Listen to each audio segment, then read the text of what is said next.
And I definitely didn't think I was going to be writing the book that I wrote. So it was really a surprise. And it came in 2018 in October. It was just a massive, like, here's what you're going to write about the history of Earth, how humanity came onto the planet, how humanity got to where they are today. And then it just took off, and I just started writing it, and the outline came really quickly. And it took me 4 years to get it complete because it was so much information. It was information that I'd never heard before. It was information about DNA, information about how the planet was created, information on how we fell from the fifth dimension to the fourth, information on hybridization programs and races, and I mean, everything and anything in between. But it was like a Cliff Note version of the history of how we got here and how we actually became a planet and a human experience in like 300 pages. So it was a lot. I definitely have some like PTSD around the whole thing. Can I show you something? Yeah. Okay, hold on. I want to show you something. I'm gonna bring this on my book tour because it's fascinating. So when the book came in, it came in like a story, and it kind of reads like a story, like a Star Wars story, like a sci-fi movie. So when the book came in, it to me it was like they showed me it as like a movie, and so I saw the beginning to the end, and so I drew it out, and I had this drawing on my wall the whole time I was writing the book because it was so confusing to me. So I want to show you. This is hilarious. I am going to bring this with me on my tour. Somehow I have to like get it where it can't get ripped. But this was the outline of the book, like chapter by chapter. And this was on my wall for 9 months as I was writing the book. Hopefully you guys can like see this. Let me see if I can like, can you see? Yeah. So like, I don't know if you guys can actually see it, but it's basically like, literally I had to like, from start, let's see, starting was here, like how Earth got here. And then it just went like in this circle, like thing of like how the whole story started and ended. And I just looked at that all day, every day, and was like, because the story was just so complex that I had to visually see it as scenes in order to get it out. But yeah, I don't think it's a remembrance for us. So when we read it, like our DNA will be activated. We will remember this story, which is basically our history, as a consciousness, as individual, unique consciousnesses and one collective consciousness experiencing this Earth experience, whether you participated in the human body, whether you participated in other kinds of forms here, or you participated off the planet as that consciousness, all of it is part of this grand experience and experiment that we agreed to participate in for millions of years. And I think the greatest piece about the book is that for me, it gives you a sense of kind of almost relief, because it makes it easier to navigate what we're going through. When you kind of have this deeper remembrance of everything, for me, it makes it easier to let go. It makes it easier to navigate emotions. It makes it easier to feel the trauma. It makes it easier to let go of contracts, like all these things that we're doing right now in our evolution. When you have this really big picture of what's really going on and that remembrance, it helps us. It helps to get through it all. And I think like when I got the download for the book and started working through it, I think that's why I've been able to really move through my own personal evolution much faster, because I had this grand awareness of everything. So I knew none of it really mattered. I knew what this big picture was. And so that I think is what is the greatest gift of the book. It's an energetic activation, or an energetic awakening of the codes within you.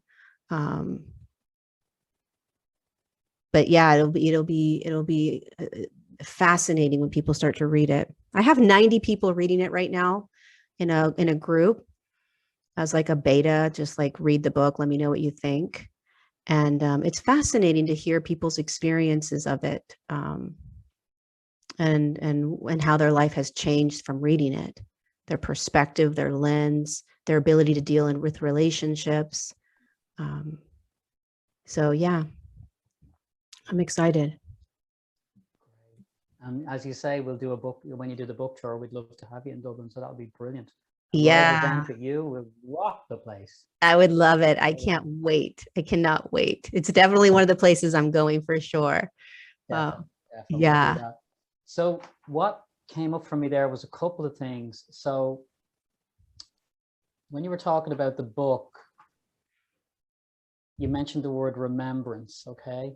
And you also said about everything that's going on right now. So we've kind of talked that one out a lot about what's going on. We know there's a drama playing out on the planet right now that's really, it's just mind blowing. Sometimes when I get it, when I wake up in the morning, that's the intense time for me, when I really think about what's going on and I go, geez.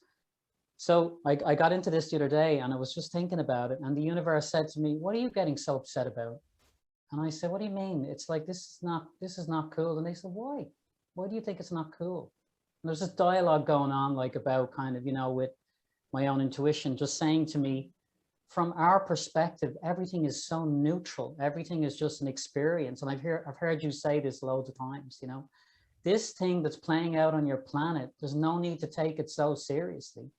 It's just an experience, and there is an end game, and it's going somewhere better. And I suppose it'd be lovely to get your perspective on where we are right now and where we're going, and to give people that kind of sense of, not to take it so seriously. It is playing out the way we want it to play out.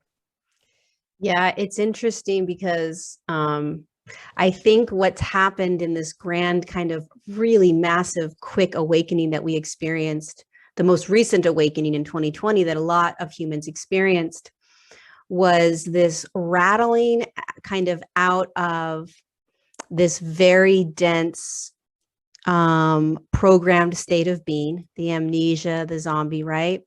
And it kind of almost catapulted a lot of us into these higher states where it was like, oh my God, we're going to a new earth. Oh my God, we're going to heaven on earth. We're going to these great places, right? And then what I feel like happened is like we all got like body slammed back down into like the very physical human reality again. And it's like, no, you're actually not going anywhere. Like it's not about staying in these super high states necessarily. It's not about, for me, finding new earth and staying in new earth, or, it's about devouring the actual entirety of the human experience, which to me is, like the facts of life song. You take the good, you take the bad, you take them both, and there you have the facts of life, right? It's like you take all of it and you really look at all of it as one big rainbow experience, not, oh my God, I only want to be in 5D. I only want to be in New Earth. I only want to create this heaven, because it's already here. Quantum field, multi-dimensionality, and actually mastering this human experience is understanding that there is nowhere to go. There's nothing to search for. There's nothing to grab. There's nothing to even work towards, even in our own awakening, even in our own evolution and consciousness. It's just a natural process that's happening in every moment, right? And if we stop trying to, this is the problem with awakening. This is the conundrum that we find ourselves in, is that when you know that you're evolving, ascending, awakening, then you want to do it. But the key in doing it is not doing it. The key is to just be the human, is to devour the sadness, to devour the moments of depression or of loneliness or of insecurity or of the traumas and the defense mechanisms you have, coping. Like what else is going to come up for me in my sandbox of human life? And knowing that that's the precious gifts. It's not always about, it's the pendulum swing of like the super highs and the super lows, like we talk about all the time. But I think the biggest deception is that are we eventually all going to find ourselves in a state of awareness or consciousness where we will not be experiencing the lows, the depression or the sadness, the anxiety, the stress, the fear, the worry? Of course. But could that be in a long, long time? Yeah. Like, am I going to hold my breath until I get there? No. I'm going to be human. I'm just going to be human, and I'm going to honor all of what that looks like. And I think that's when you find peace. That's when you find heaven on earth, is when you're in the presence of all that's showing up without the judgment around it. That's the biggest piece for me this past, however many months we've been in 2022, just this like smackdown of, oh, this is all about just being human, grounded, like the polarity of there is no time and I'm in time, right? I am not my emotions, but I'm going to experience a crap ton of emotions, right? I am not attached to relationships, but I love being in relationships, right? So there's this polarity that we have to accept and surrender to. And that's truly why we're here. We're here to master this physical reality, all of us. We're here to master it. We're here to remember that it doesn't control us, that it's not controlling us, that there's nothing to be afraid of, that we're here to like experience like all of it, the food and the sex and the drugs and the drinking and the trees and the flying, and like we're here to devour that, but understand that it doesn't control us, that it's not who we are. That's the game here, mastering that, not running from it, protecting from it, trying to hide from it, deny it, bypass it, right? That's the difficult part, I think. So yeah, when you feel the tricky vibes, right, when you're in that space, the ability to just rest into that feeling, to just kind of be with that. And I spoke earlier about kind of neutrality. That is an incredible, like when you say to someone, how's life? How are you doing? What's the crack? They say back to you, things are good.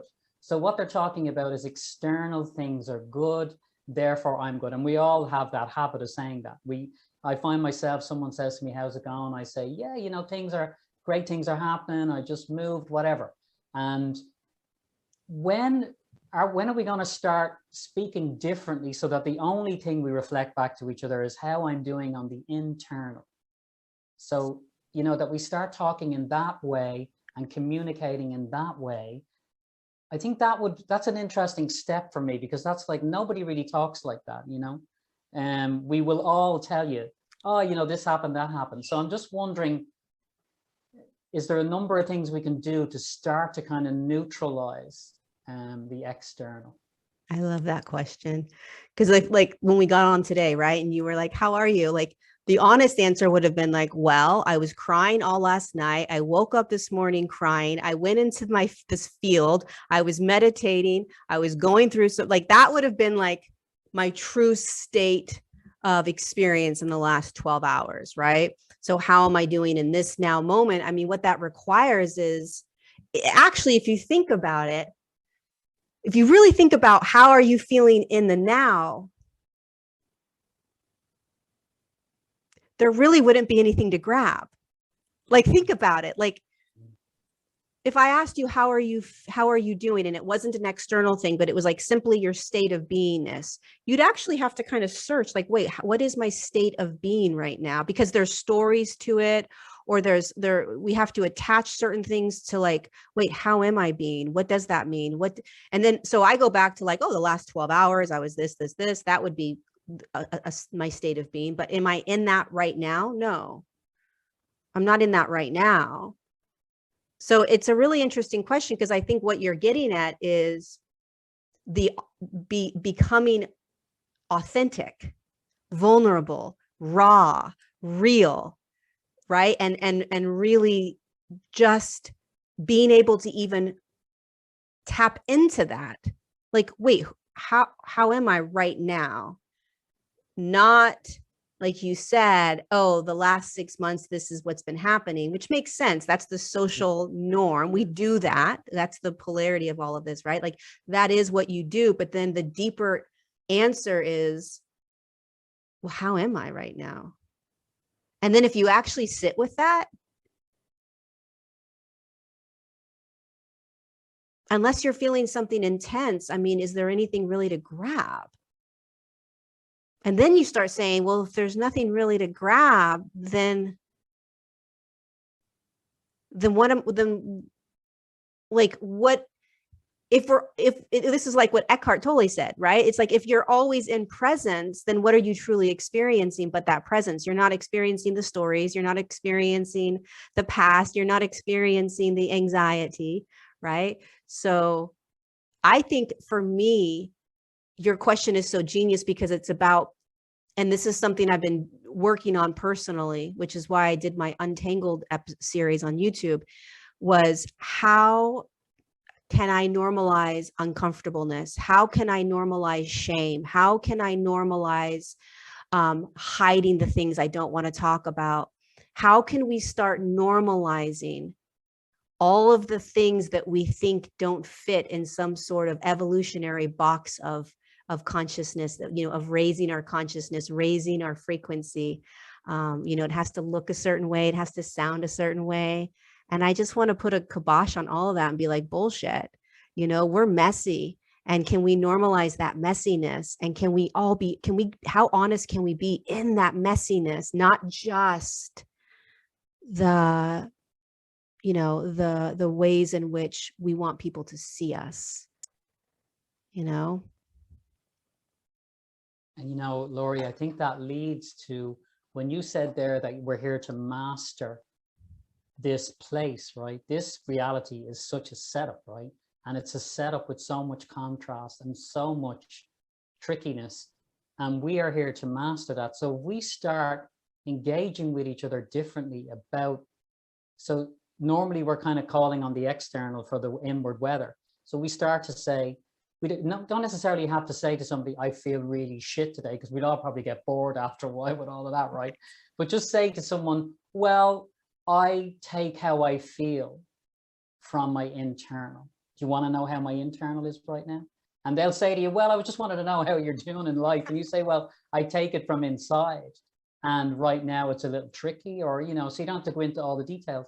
But when you said there about, you know, when you go into and I'm the same, because I had a bit of a shit day yesterday. I got the magazine to press, and instead of feeling amazing relief, I felt this kind of, I start getting all these thoughts about, why am I even doing this? What, you know, those kind of thoughts. And I'm sitting there going, I've just got this magazine to press. It should feel like an achievement. It should feel like a release. It didn't feel any of those things. It felt shit. So I sat home for the day feeling shit. And I just thought, wow, this is amazing. But where is the real mastery here? And I had an experience once, it lasted about 4 or 5 months, where I could walk around, and whether I felt great or whether I felt shit, I was able to observe it. I had a distance from it. So I remember feeling really tricky once and actually feeling fine. So that awareness that's inside of us all, that always feels fine. It's just, I mean, to live from there is where it's at, right? That is the master. Truly, that is the master. And even there have been moments where I was even aware of the observer who was observing me. So there was even like a third layer, and I was like, whoa, what's this third layer? Like I was like, it got pretty trippy, but it truly is. I believe that the observer is the key to all of it, because when you become the observer, you become neutral. truly you become neutral, and then there's no fear around anything you're experiencing. But the interesting thing about the observer, like you were saying, it's like you still feel like shit, and you're like, I feel like shit, and this is what I'm experiencing. And you have to like walk that fine line of being the human. I'm not bypassing. I'm not going to pretend. I'm not going to try to like, you know, tell myself that, you know, all is well when I really, this is how I'm feeling. So you have to honor and experience it, like express it, let it move. But the observer allows you to know that you're not it. So there's nothing to fear. It's just movement. It's just movement. It's energy in motion, truly, right? It just is moving. And so when you really, truly know that you're in motion and everything else is in motion, then you are safe to feel it. It doesn't mean that it's easy to feel it. Like, I went through the ringer the last 12 hours, like F off ringer. I don't, why, like, are you kidding me? Like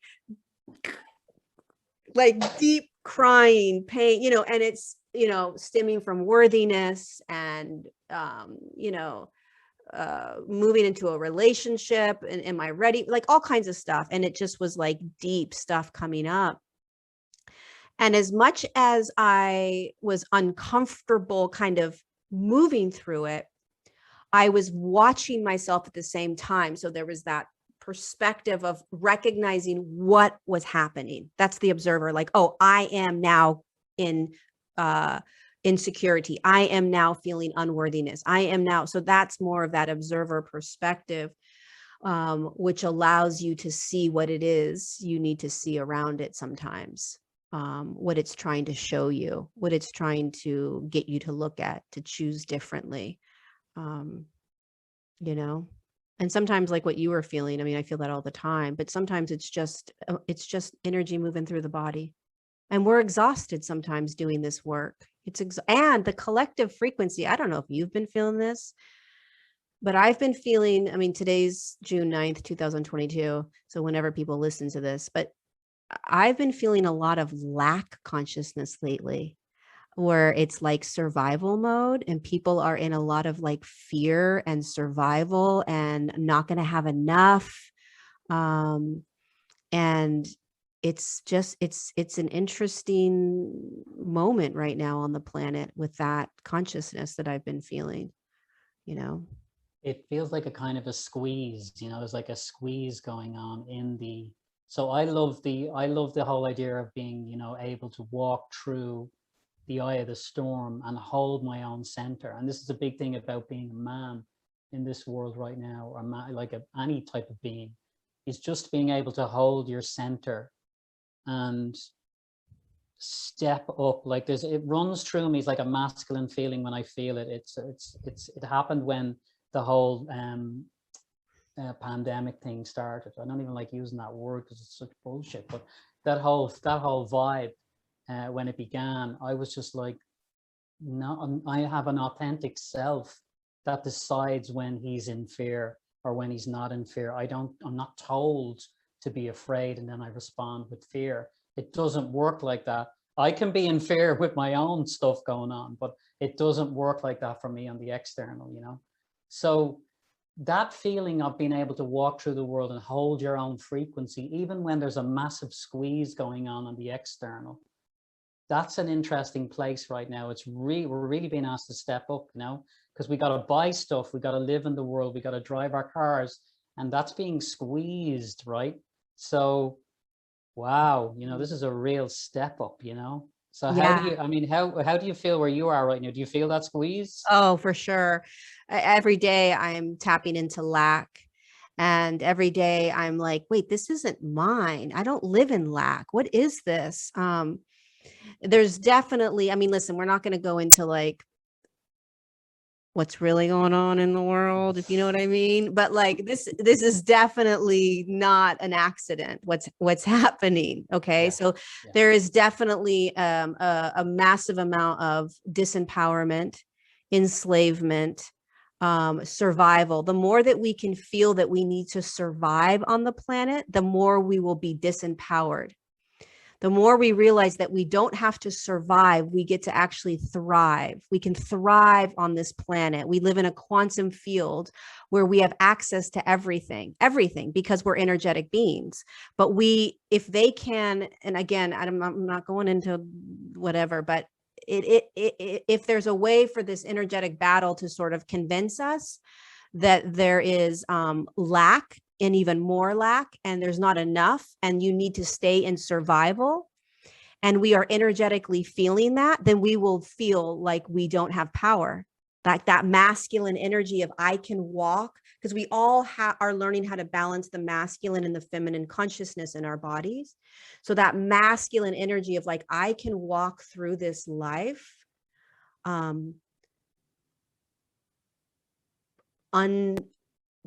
nothing can rattle me, right? That's what we're learning, how to step into that sovereignty.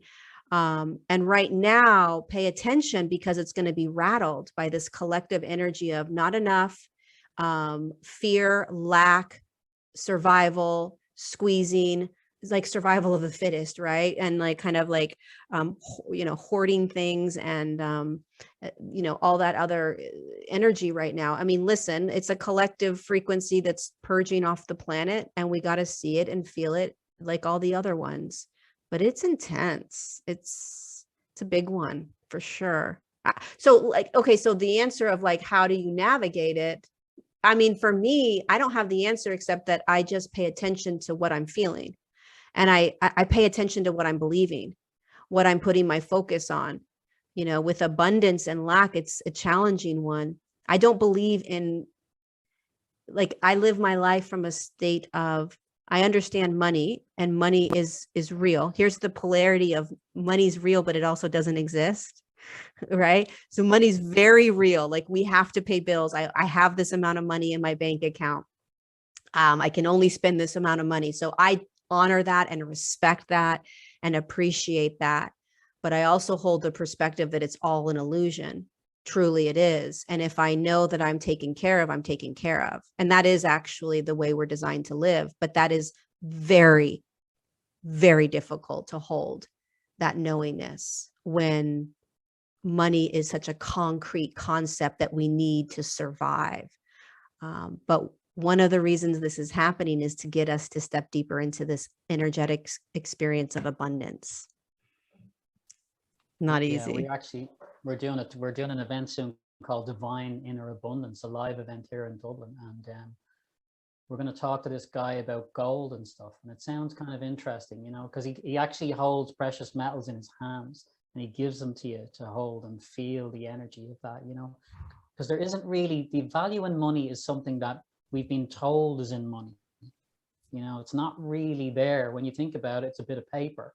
It's a bit like Monopoly, And then you think about things like growing your own vegetables. We've come away from all of that, like going right back to nature. Like, the planet supports us, I mean, I remember I interviewed a breatharian once, and she said to me, if there's food shortages, you don't need food.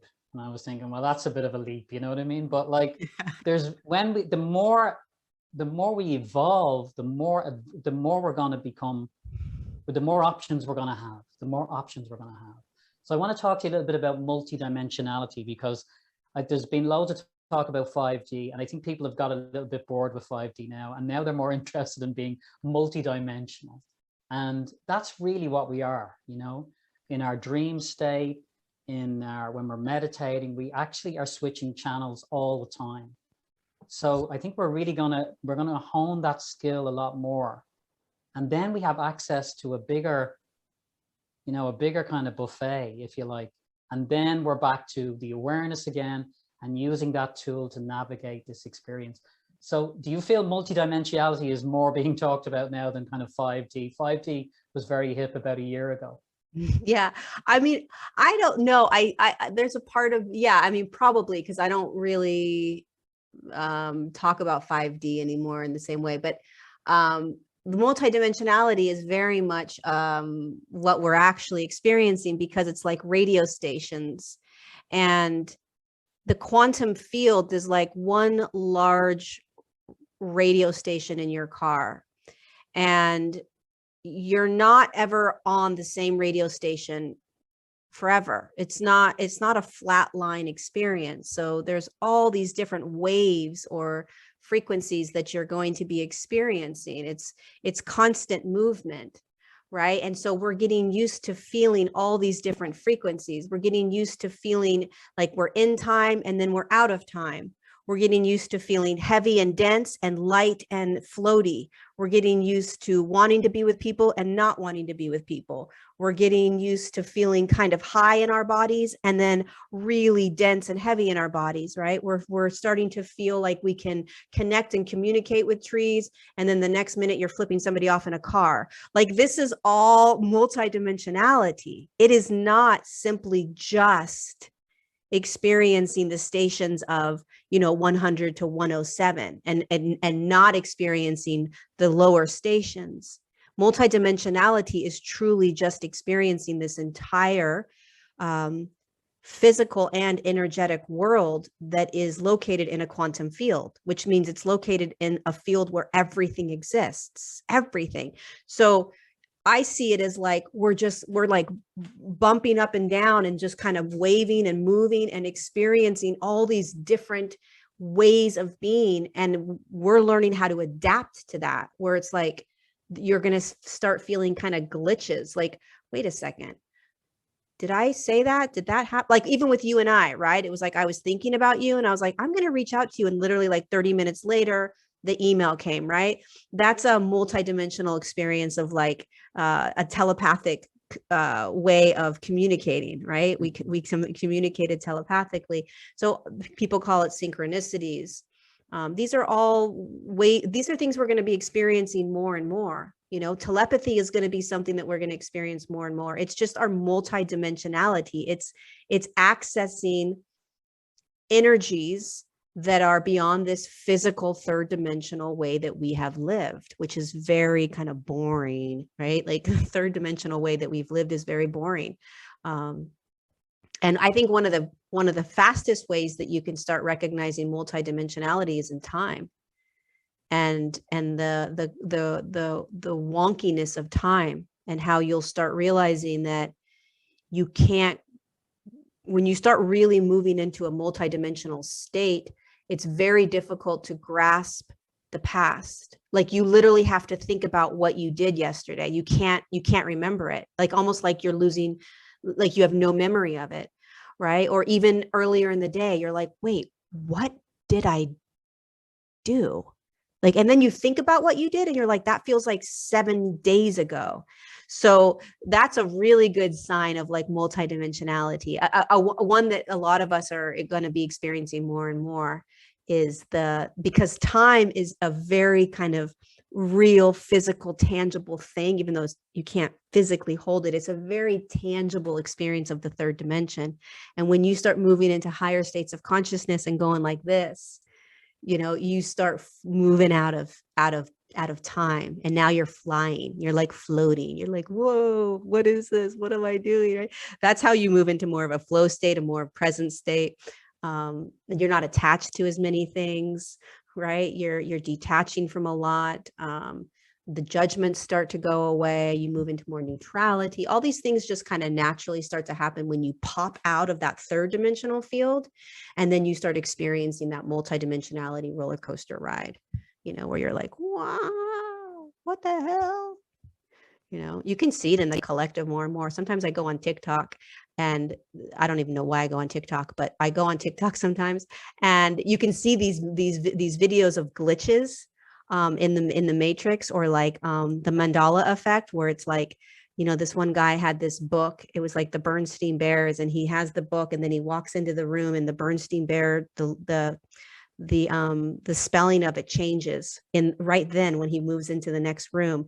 So like more and more of this sort of multidimensional quantum like stuff is going to start to be shown to us.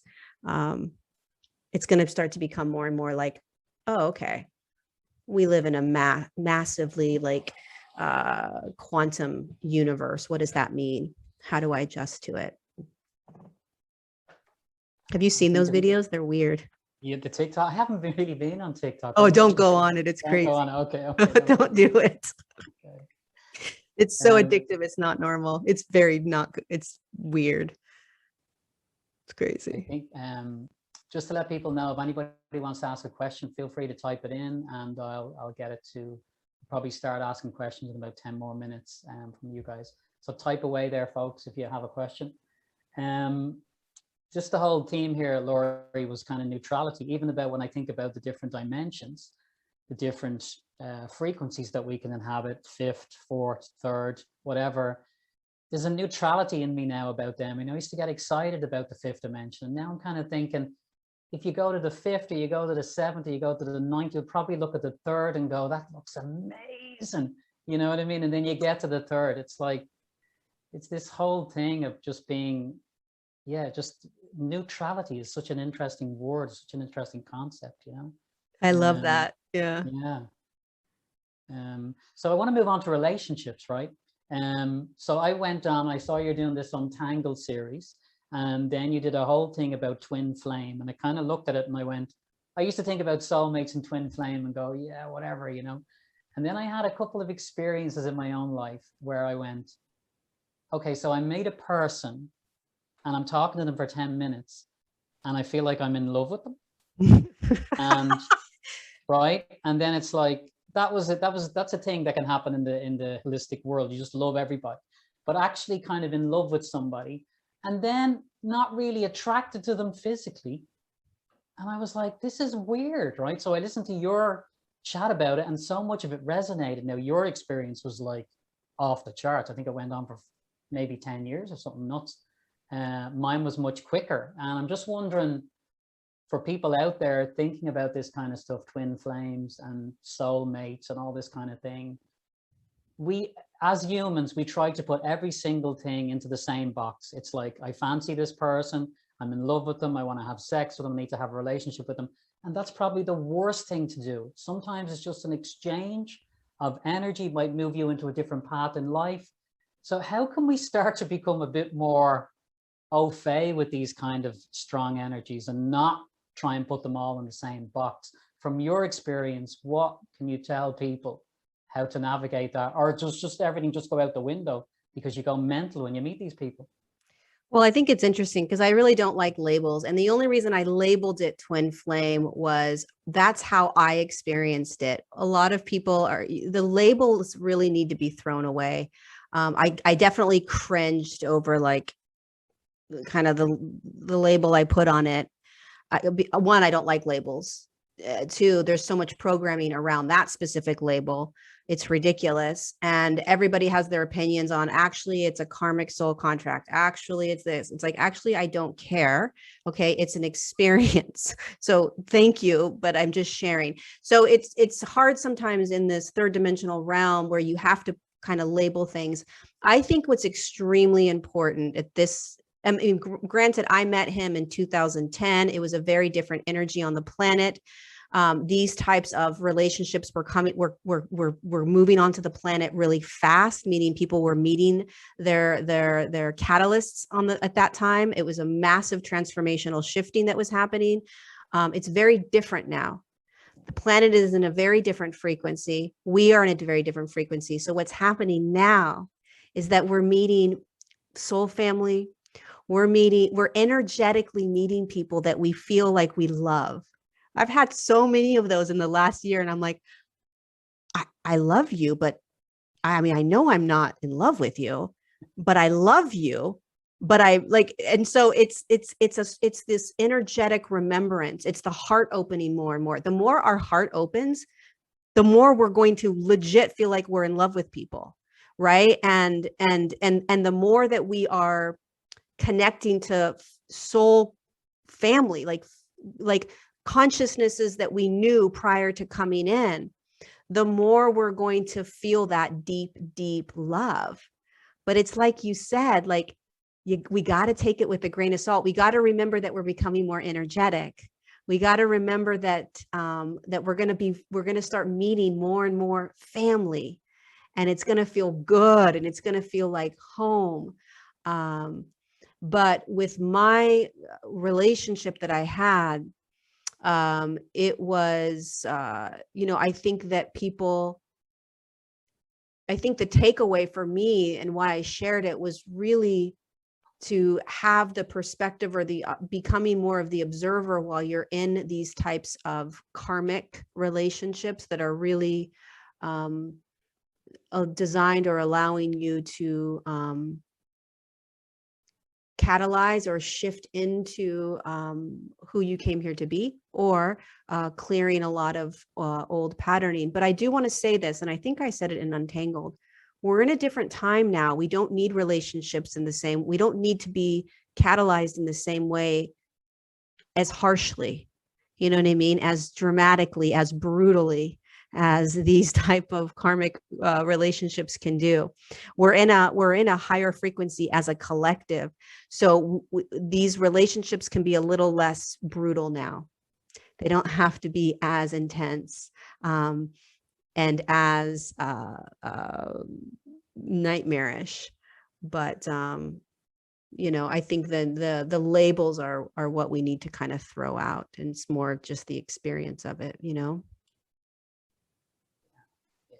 It's kind of, they're kind of, when you say the words, you feel a bit like limited by them in a sense, it's soul family is a very good way of just saying it. I mean, you feel like this being, and you go back into your human self and say, well, how could I know it, But then when you go into your divine self, we've probably lived many lives, all of us together, and we know each other from before, and we have to start. It's like a whole new skill set that we're getting, and we're getting each one at different times. And it's actually, I mean, it's going to be really exciting the more we keep grounding these kind of skills.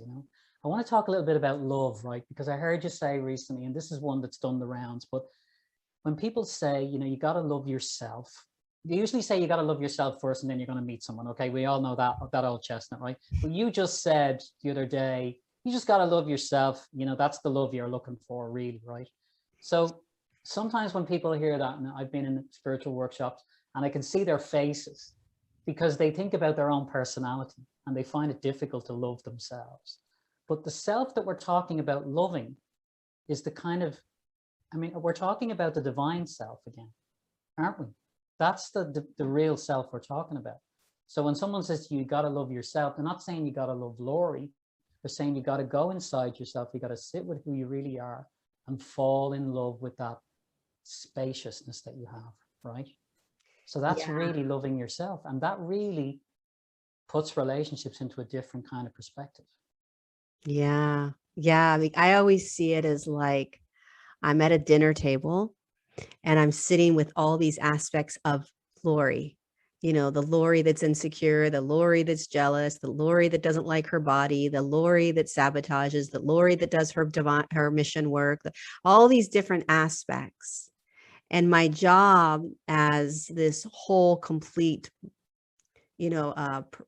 consciousness is to be able to love all the parts and allow them all to be able to be here at the dinner table. So I'm not pushing any away. I'm not judging any of them. I'm not saying you're a 10 and you're a 5 and you're a 3. It's for me, truly learning how to love myself is not trying to get rid of any aspects of how I have experienced my human journey. Because like you're saying, you don't need to necessarily like love that jealous part of you or that this or whatever, because it's not you. Right. So you're learning how to accept, surrender, embrace, honor, allow. We use the word love, but that can be a difficult word because again, when you say love, there's all these programmed like stories of that. So I just see it as I've got a rainbow Skittles kind of bag of aspects that have played out that come up. And how can I allow them all to just sit at the dinner table with me? Be like, wow, you are obnoxious right now. Like, and to be able to like allow that, just allow it, to see it like a parent that would be like, you're having a temper tantrum. It's not me. If it's not me, why would I not accept it and love it? Right. Like it seems easier to be able to accept and love and surrender that which you know isn't you. You know, it's a mind mess, because you're the whole love yourself is an illusion, because you're none of the things that you can't love. You're none of those things. So you're hating things that aren't even you. You're disliking things that aren't. It's a waste of energy. Just like come at this to the dinner table, eat whatever you want to eat. That's what we're learning, is really that. But that's difficult. It's learning how to love your human experience, really, is what it is. How do you learn to love the human experience that you're having? Because you're not it. And that you don't need anything from the external, you know, to validate who you are, because you're not what you think you are anyways. So when you start realizing that you're not who you've always thought you were, then you start realizing that you don't need all the external things that you've always needed to tell you who you are. And that's when detachment starts. You start not needing the external, but it's complicated. It's because it's polarity, right? You want the external things still, because it feels good and it's nice and it's fun. It's part of the human experience. You know, you just don't want to need it necessarily. You don't need it. So to engage with another lover or a person in a relationship becomes a different vibe, because you're not needing this. But then when you get into it, still the same patterns will start to emerge, right? Because you're going in with a different foundation, but then there's aspects of you that still get triggered by the same old things. It's extraordinary. And then you get pulled in again, right? So, oh my God, it's what I've been going through. I'm like, are you kidding me? Like, you know, like, what? I thought I had mastered this. And they're like, ha ha ha ha, you haven't mastered anything. I'm like a little baby crying, like, what? I thought I mastered this. Like, nope, we're putting you all the way back in kindergarten again. And so it's really about having compassion for that. It's okay, Lorie. yeah. And relationships will bring you right back there. That's why they're so amazing, actually, because they let you know what the score is, right? Totally. And on your own, you can think, well, I'm flying it, man. You know, I can sit in a cave here on my own for a month, and next thing, boom. True. You're like, oh shit, I have nothing figured out. Got it. So there's a nice question here from Claudia B, actually, about isolation. So Claudia, a lot of us who are in this process seem to be experiencing a lot of isolation. Although I understand the value in being alone, I am wondering why it is necessary for us to experience so much alone time. Much love. Hi, Claudia. It's interesting, the word necessary. It's almost, I see the phase that a lot of us are experiencing ourselves in is, and you know, it's definitely something that it must be a phase, because there's so many of us that are experiencing it. And I think what it is frequency adjustments, right? And so when you start adjusting your frequency in your body, or the vibration in your body, it's not your fault, but you don't resonate with a lot any longer. So it's very difficult to go out and do the things that your old vibration was okay with. And so we are in between worlds almost, right? We are moving into frequencies and vibrations that the physical world is still catching up to.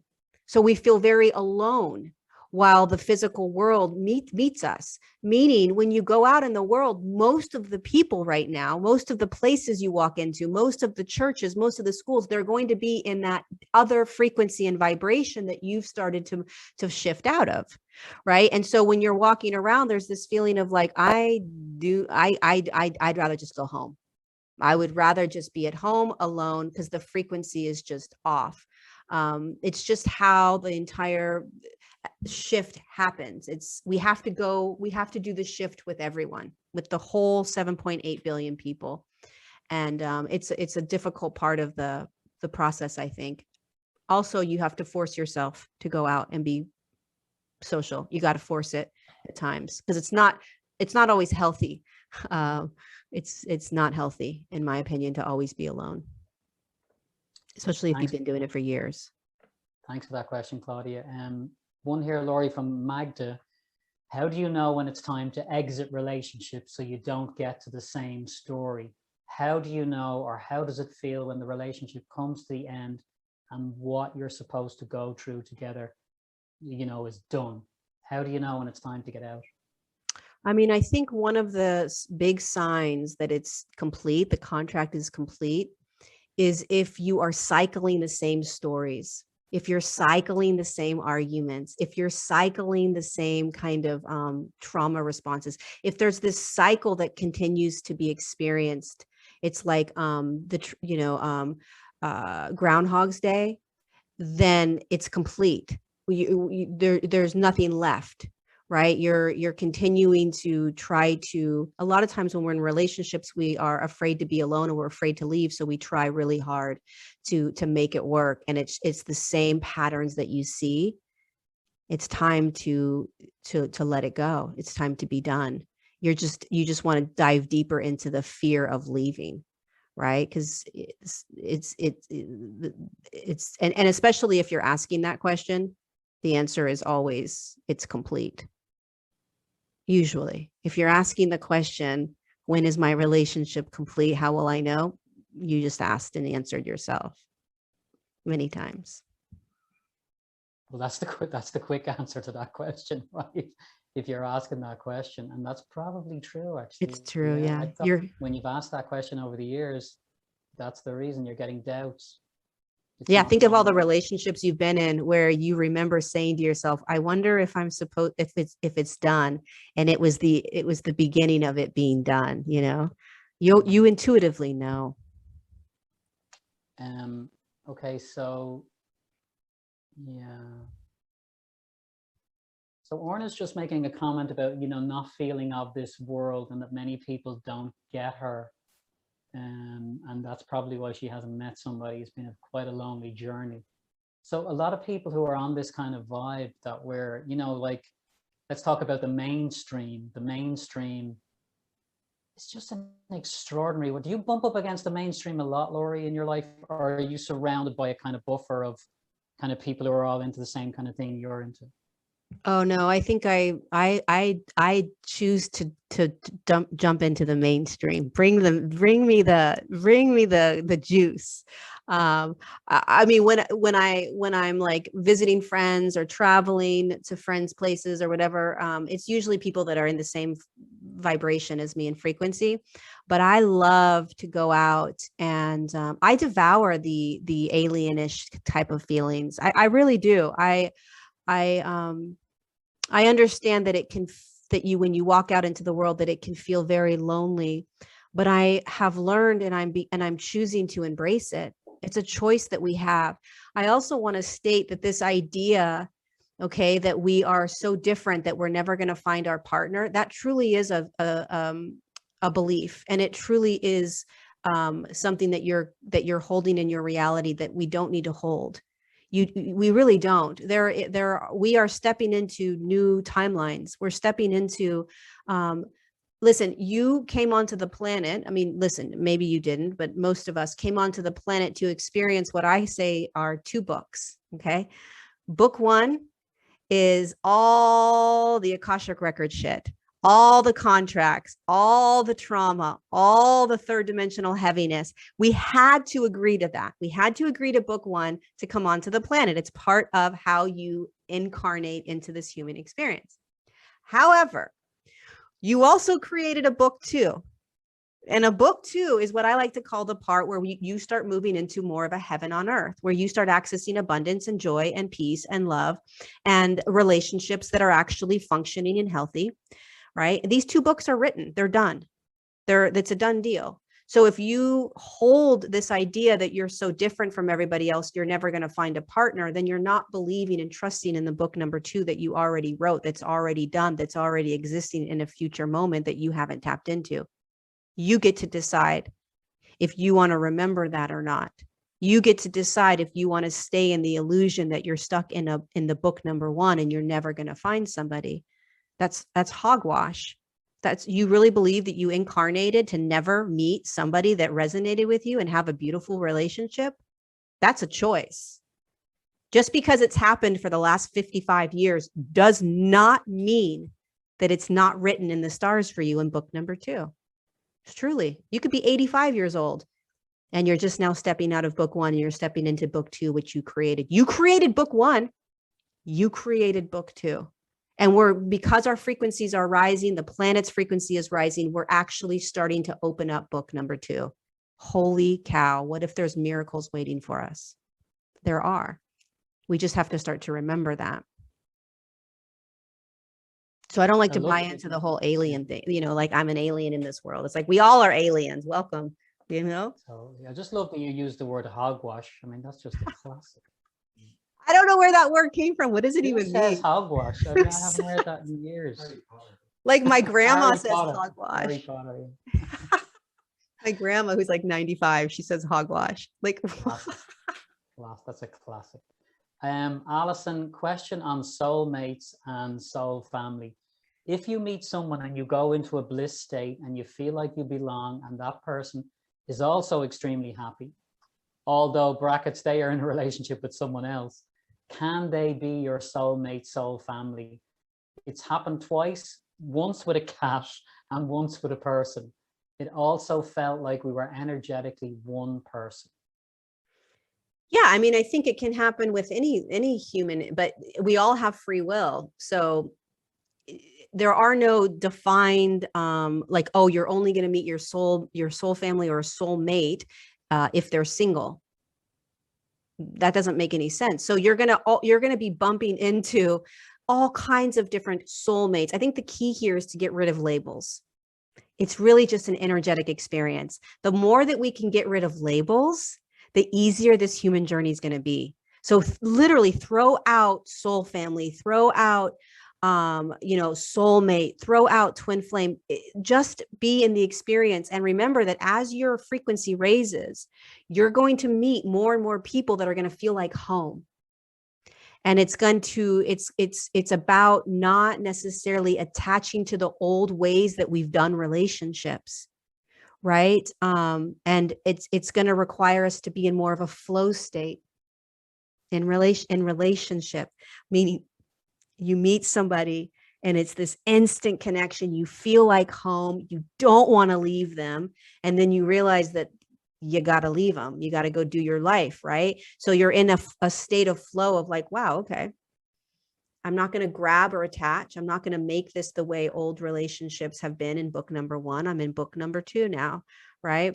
And then if you're single, there will be, somebody that will be able to match you and commit to you. But in the meantime, you stay open, you stay excited about your heart. Listen, when your heart, the heart space, when it opens more and more, you're going to find yourself loving more and more people. You're going to find that, but there's no like, oh no, you're only going to meet a soulmate that's single. No. It doesn't work that way. Stick with the cat. Stick with the cat. So Loretta is asking, do you believe it's possible to be completely happy without a significant other? She believes that she's there. I just want to serve others without an attachment to another. I mean, listen.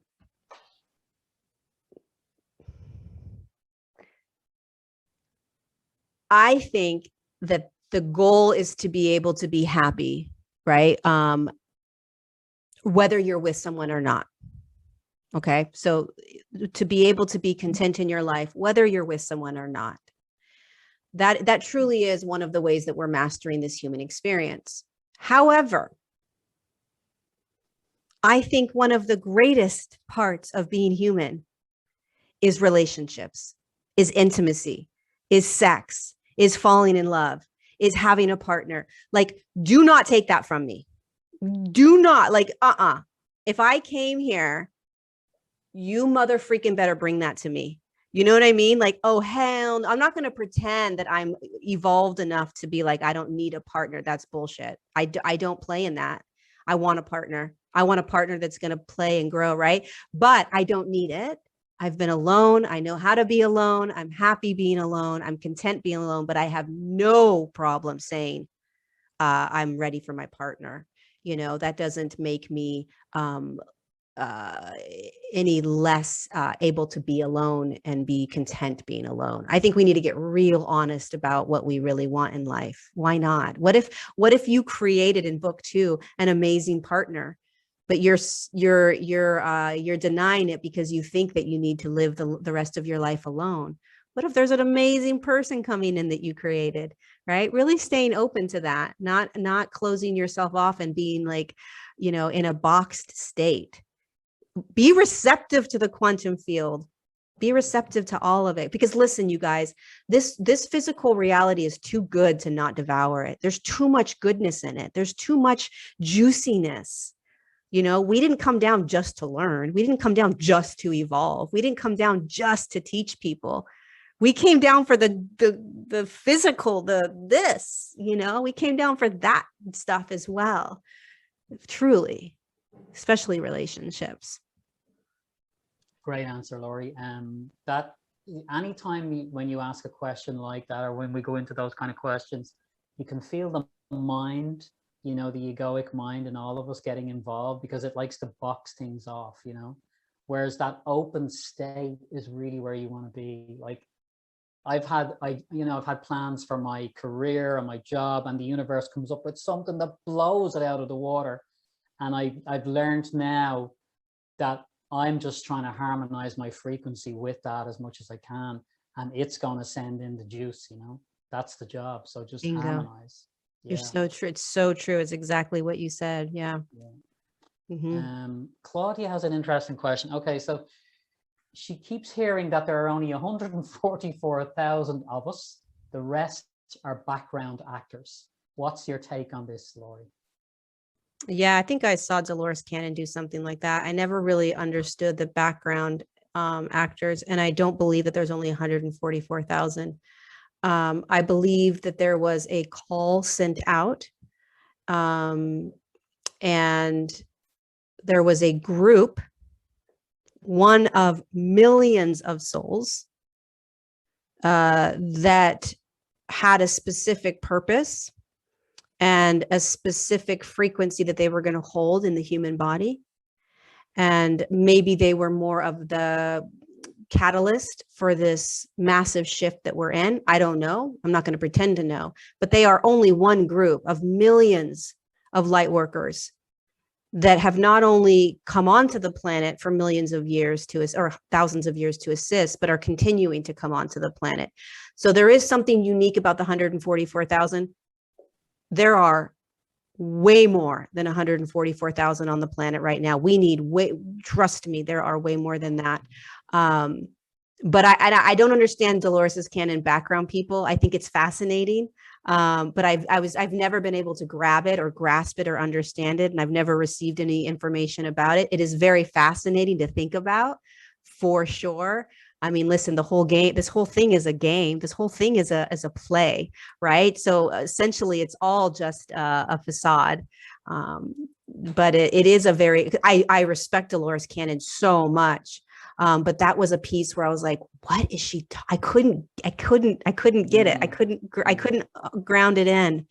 You know what she's talking about, right? Yeah. The background actor thing is kind of interesting, you know, because we kind of saw, you know, there was a big division during the whole thing with COVID. It was like, you're just buying into absolutely what you're being told. You don't want to ask any more questions. And they'd be like, you're a conspiracy theorist. And it was like, no, I'm not. I just, you know, and it felt like a real different flavor, that it was like on a different buzz to this person, you know. And I've gone through all the judgment and let go of all, I don't care about that now, but almost like, yeah, they are in a way, and I kind of see it. I remember talking to my brother-in-law about this, that in a sense, they don't understand what you're making all this fuss about. You know, they're just, there's a richness to how they live their lives because they just get on with it. You know what I mean? But it's a different frequency, you know? So it does feel, so when I heard Dolores Cannon say that, I was like, background actor. That's kind of, yeah. It's very possible. When you explain it like that, it's like, well, yeah, that's the way that my guides have explained it to me is there are volunteers and then there are light workers. So a volunteer would just be a consciousness that chose to come into the body and just play the human. And that's all they're doing. They're just playing the human experience. Or you're participating and you're making a change or a difference.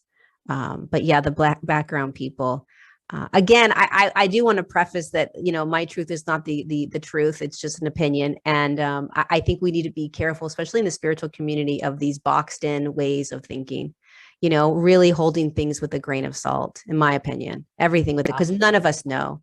Yeah. And they're all just stories, you know. Yeah. There's a phrase here, NPC, non-player character. I mean, it's kind of like the fun of the whole game, you know. You know what I want to talk about now, because it's kind of cropped up with a few of these questions, and I think it'd be interesting.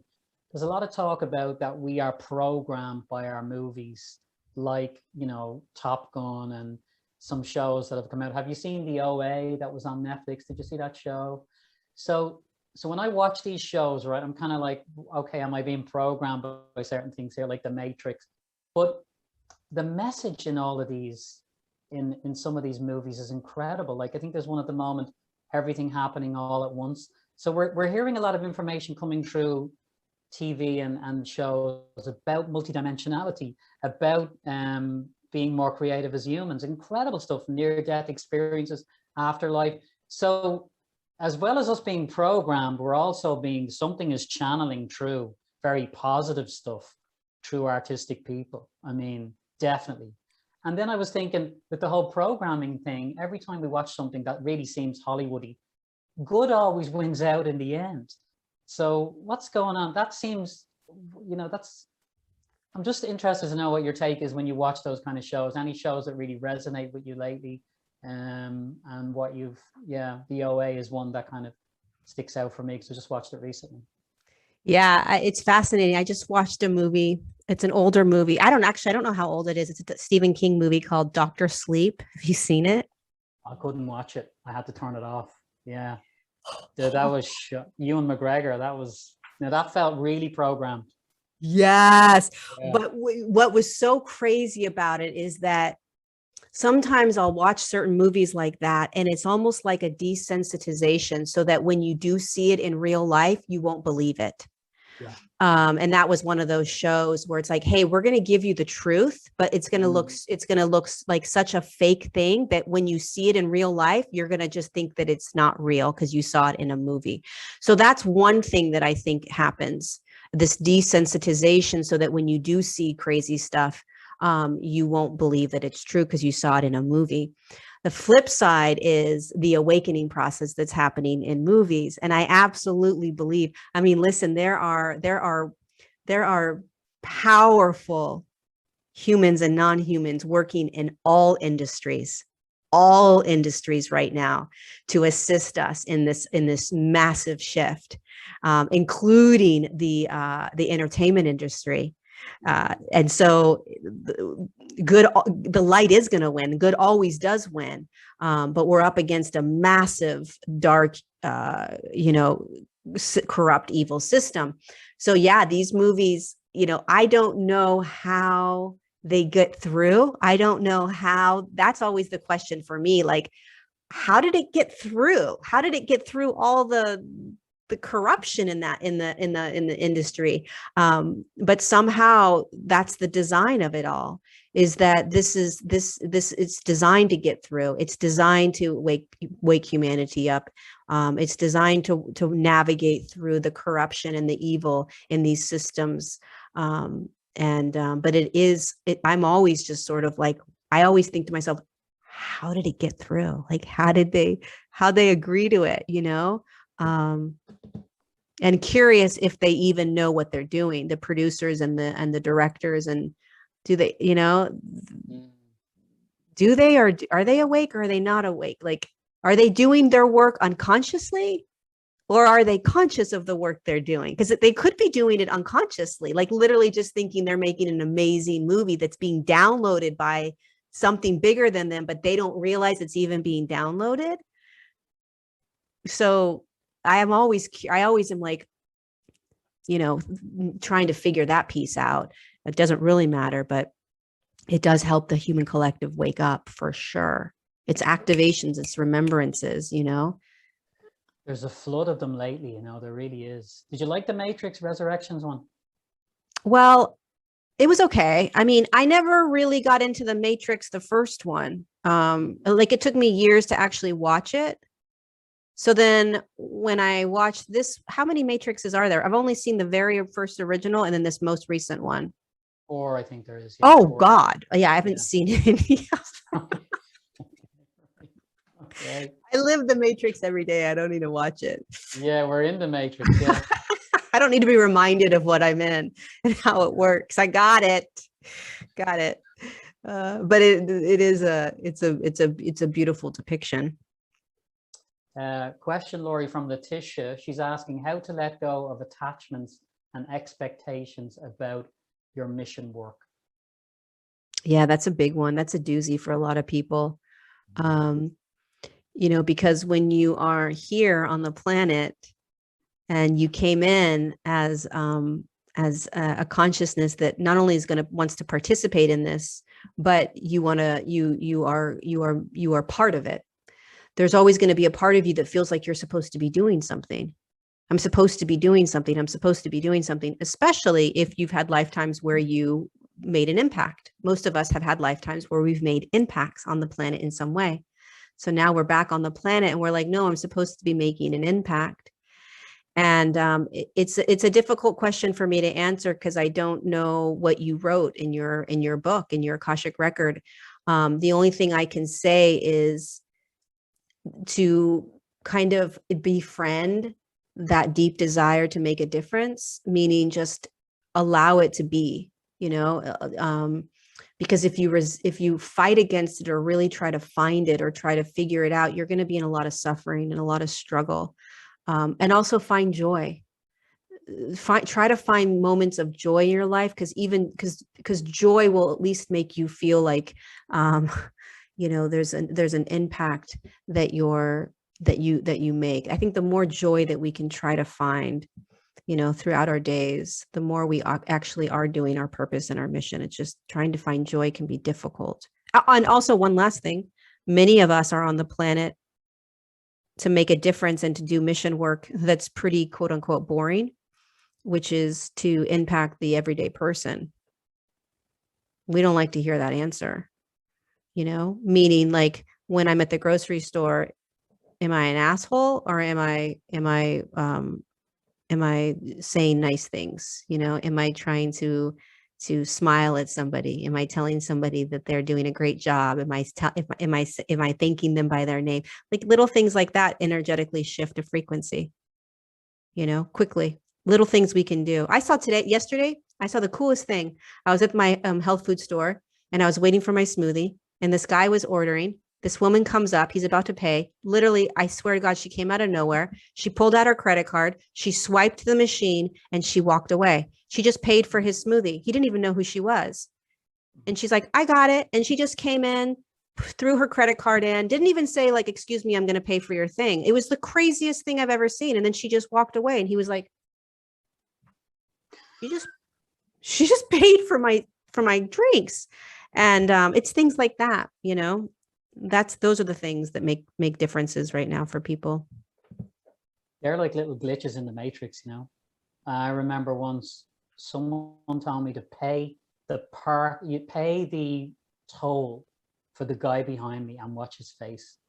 And I did it a few times, and I swear to God, one guy followed me for about 25 minutes and he was so freaked out. He just didn't know what was going on. Like kindness, people find kindness really freaky when they don't know who you are. It freaks them out. Isn't that scary? Like they think that you're out to get them or you're going to do something to them or, the more that we can do those random acts, Yeah. That's purpose work. Yeah, they're little glitches in the matrix. Nice one. Dude, I had today when I was crying in my meadow, like, having a meltdown and journaling, I had a legit human angel come into the field. He was a homeless man. A lot of angels are disguised as homeless people, and they pop in and then they pop out. And this guy strolls onto the meadow at like 7 a.m. with a bicycle full of bags. And he's like, hello. And he starts talking to me about how he reads books and how he's a time traveler and all of these things. And then he holds my hand and he says to me basically what I was writing in my journal. And I start crying because I'm like, my guides are literally talking to me through this man right now that I don't even know where he came from, where he appeared. And then just like that, he was gone. And I was like, and literally, like, he basically was telling me everything that I was trying to tell myself in the journal. It was the craziest, what the WTF moment. I think we're going to have more of those. I love mother freaking. That I'm going to steal that one. I love That's that a good one. That's better than the other good thing I said, whatever I said. So the 144 priests and priestesses. Somebody's mentioned Jason Shurka's platform for movies. Do you know that one? Lightwork organization. Yeah. Mm-hmm. Yeah. You mean TLS or Unified? Yeah, I think it's hang on. Unified D, is it? Unified D. Yeah, Unified. He has a platform called Unified TV, Unified Social, and I forgot what else it is. And I think it's there's a premium where you pay, or it's also free. And he has all kinds of people on there and all kinds of videos and all kinds of information, and then a social network as well, where you can connect. And yeah, is there a question they had around it, or? No, they were just mentioning it there. We're coming now kind of towards the end. So before we go, Lorie, I want to ask you a couple of things. One thing is, will you lead us in a little meditation at the end? Absolutely. Brilliant. And so the vibe I got recently was I was speaking to somebody who was kind of like a life coach person, and they were telling me about, they were looking at what I did from the outside, and they were asking me, do I have a life coach? And that's another label that totally throws me off, right? Life coach. But they said you have, when you're kind of like in this whole holistic world, a lot of people work like lone wolves, and I felt it so resonated with me. I kind of thought, yeah, I'm a bit of a lone wolf. I think I'm on my own. I'm doing this myself, and there's so many of us doing similar work. And this lady just said to me, reach out, it's collaborate, get out there more, and I just thought, yeah, that's interesting, because I do have that lone wolf energy. I mean, I speak to loads of people in my work, but in terms of collaborating with people and getting my work out to more people through that, I think it's a big thing you guys do in the States, because I've had a lot of people that I deal with in America, and they'll ask me things like, how can I help you? And I'm like, we don't say that in Europe so much, So I'm just wondering, do you feel like a lone wolf? Do you feel like that's a thing that we do in the holistic world, or is that just something that resonated with me? I'm not sure. No, I do it. I'm very much, I've had a lot of people reach out and want to collaborate. And even Jason Shurka, one of them, he's like, Lorie, you realize that the way through this new world is collaboration. And I was like, you realize that I'm not going to do that, like really holding like firm to my old beliefs. Okay. But he really he's one of those people that really, truly, deeply believes in, collaboration and using other people's services and skills on top of yours and vice versa. And, I think if it resonates, I would do something. If it doesn't resonate, I won't. I only do things that resonate. And, a lot of things don't resonate, so I don't do them. But I do believe that we will probably be, there will be more and more collaboration as we move forward, I think. But there is definitely something comfortable and safe around being the lone wolf. And really just holding your space and your work sacred. There's something about that, but yeah. I don't know. It's a I balance. love the autonomy of it, you know, like it's a bit like a dictatorship. It's your own world. But I remember I went to a meeting once. It was something to do with Deepak Chopra a long time ago, and there was a number of people on a board committee, and I was in the room, and they were all had different opinions about how we were going to do this thing, and I said, "We have to listen to all these people's opinions." And the guy said to me, "Yeah, it's a committee." And I said, "Oh no, I can't do that. What I do, I make the decision, and then it just flows, and I really know what the decision is." And he just looked at me like, "You're in the wrong space, dude." But I really wanted to work with these people, but I thought, no, you'd be here. They were there. I think they're still there in that room. They're still there in that room. I actually, like, if you think about it, I think that I've had to work with more people recently for my own business, like to get my book out there and and it's been a challenge because I definitely think there's a belief system that we need more people to help us. We have to have a team around us. You can't do it on your own. And there's definitely something to be said about that. But I also believe that we can do it the way we want to do it. We get to do it the way we want to do it. And sometimes the way that we want to do it is not going to be the old programmed way of the group of committee members that are all going to argue for 20 hours about how they have different beliefs and how they want things to go. Seems like a lot easier if you just are on your own doing it yourself and making the decisions on your own. So yeah, it's interesting. I just believe that make it easy. Keep it freaking simple. That's my motto. Keep it simple. Don't complicate life. I think that when you step into more of like the flow state or just more of like these higher states of consciousness, what happens is like you just do things less complicated. It's like it doesn't need to be complicated. You don't have to do it the old way of like 18 different people having conversations around how you should do something. At least I don't believe so. Keep it I think what simple. you said there about when it resonates, that's a really good guidance. Just tap in if it resonates, if it feels good, move forward with it. Absolutely. And trust that. Yeah, totally trust that. So we're now here at the end, I think, roughly. So Lorie, will you take us on a short meditation? Let's do like 5 or 10 minutes, something like that. Yeah. And before you start the meditation, would you mind just, I'm getting a vibe that maybe there's something coming through that you want to say as well before the meditation. If something drops in, go ahead.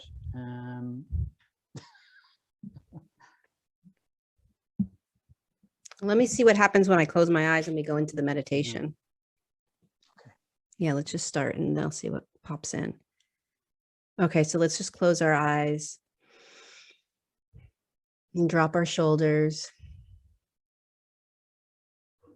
And in this moment, just find your breath by finding your belly rising and falling or your chest rising and falling.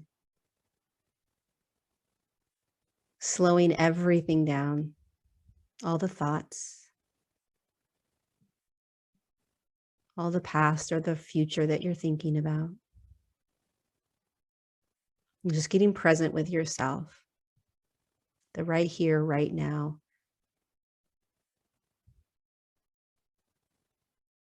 Maybe your heart's beating faster. Maybe it's slowing down. And starting to feel the heaviness of your body.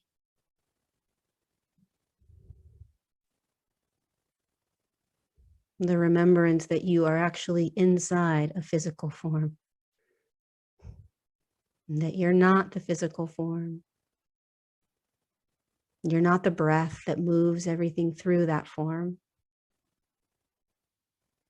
You're not your thoughts, actions, beliefs. You're simply experiencing it all.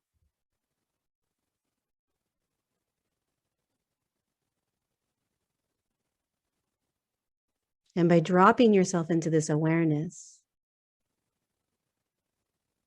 as often as you can, even with the thoughts moving, even with the emotions moving, even with the behaviors, or anxiety or stress, even with all of that moving through the body, dropping yourself into this awareness that I am simply in a physical body having a human experience, that all is well, that I'm okay.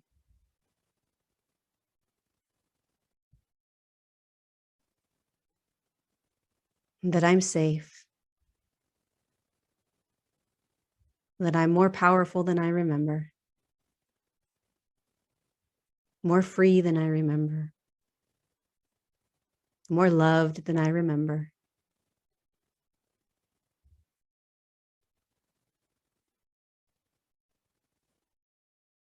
And that there are no mistakes.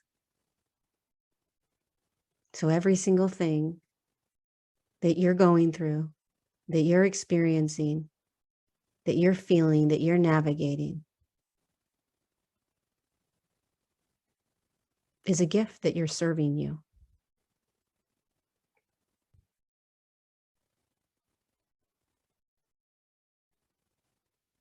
And you came here for all of it. So anytime in your moments in your life where you feel overwhelmed, stressed, anxious, nervous, depressed, just drop into this space if you can. 1 second.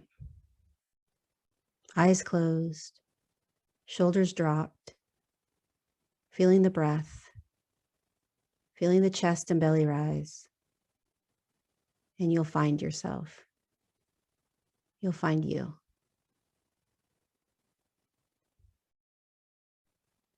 And then you open your eyes and you're back in the real world.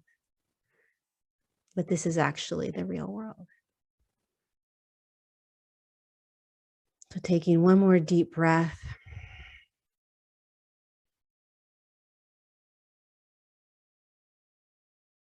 Remembering this remembrance. And then just gently open your eyes.